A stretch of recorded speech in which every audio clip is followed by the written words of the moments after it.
اور فرمایا کہ افرأیت من اتخذ الہہ ہواہ واضلہ اللہ علی علم وختم علی سمعہ وقلبہ وجعل علی بصرہ غشاوہ فمن یہدیہ من بعد اللہ افلا تذکرون.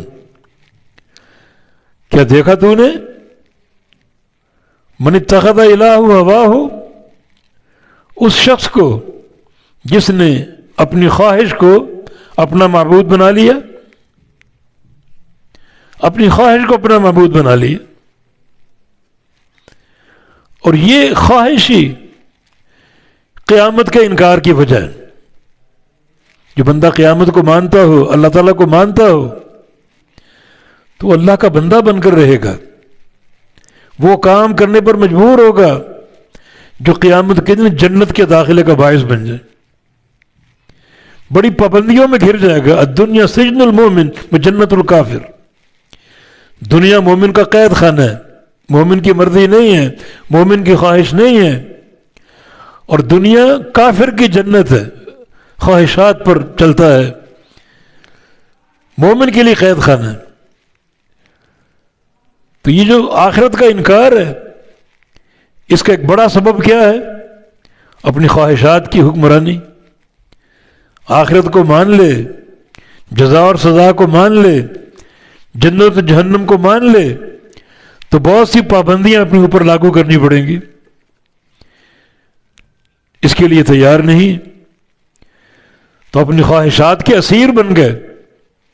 تو قیامت کو مانو ہی نہ، تاکہ کچھ عمل نہ کرنا پڑے اور خواہشات کے پیچھے چلتے جائیں. تو دنیا تو کچھ رنگینی سے گزر جائے گی، مگر قیامت کا بڑا خسارہ ہوگا. تو خواہشات کو اپنا الہ بنا لیا، معبود بنا لیا. حالانکہ خواہشات کو یہ لوگ سجدہ نہیں کرتے، خواہشات کی عبادت نہیں کرتے، صرف خواہشات کی غلامی کرتے ہیں، خواہشات کی اطاعت کرتے ہیں. تو کسی کی اطاعت کرنا بھی اسے معبود بنانے کے مترادف ہے. جیسے سورہ توبہ کی آیت کریمہ اتخذوا احبارهم ورهبانهم اربابا من دون اللہ، کہ ان یہودیوں نے، عیسائیوں نے اپنے راہبوں کو اور اپنے احبار اور علماء کو اپنا رب بنا لیا. اللہ کو چھوڑ کر انہیں اپنا رب بنا لیا. عدی بن حاتم عیسائی تھے، اسلام لے آئے.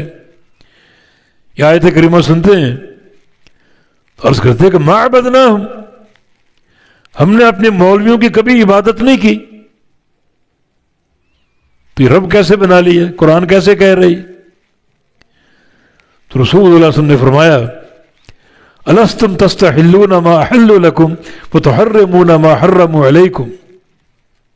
حدی تمہارے مولویوں نے جو چیز حلال کہہ دی اس کو تم نے حلال نہیں مانا، جو چیز حرام کہہ دی اس کو حرام نہیں مانا. عرض کیا کہ یہ تو ہوا تھا، ان کے حلال کو حلال مانا، ان کے حرام کو حرام مانا. فرمایا کہ فتلک عبادت، یہی تو ان کی عبادت ہے. تو جس کی آپ اطاعت کرتے ہیں، جس کی غلامی کرتے ہیں، گویا آپ اس کی عبادت کر رہے ہیں. رسول اللہ کی اطاعت اللہ کی اطاعت، وہ معاملہ اللہ کی عبادت پر منتج ہوتا ہے. تو گویا اللہ کو چھوڑ کر، اللہ کے رسول کو چھوڑ کر کسی کی پیروی کرو گے، کسی کی غلامی کرو گے، کسی کی اطاعت کرو گے،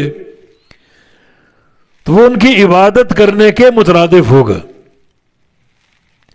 بڑا خطرناک یہ عمل ہوگا. اپنی خواہشات کو اپنا معبود بنا لیا. اس کا نتیجہ کیا نکلے گا؟ وَأَضَلَّهُ اللَّهُ عَلَىٰ عِلْمٍ، اور اللہ اس کو گمراہ کر دے علم پر. علم پر گمراہ کرنے کا معنی یہ کہ اللہ جانتا ہے ہر بندے کو، کون بندہ نیک ہوگا، کون بندہ گمراہ ہوگا، کون مسلمان ہوگا، کون کافر ہوگا. اللہ ہر شے کو جانتا ہے. تو اللہ کے علم میں کہ یہ بندے گمراہ ہوں گے. کیوں؟ کیونکہ اپنی خواہشات نفس کے پیروکار ہوں گے تو اللہ ان کی گمراہی پر مہر لگا دے گا۔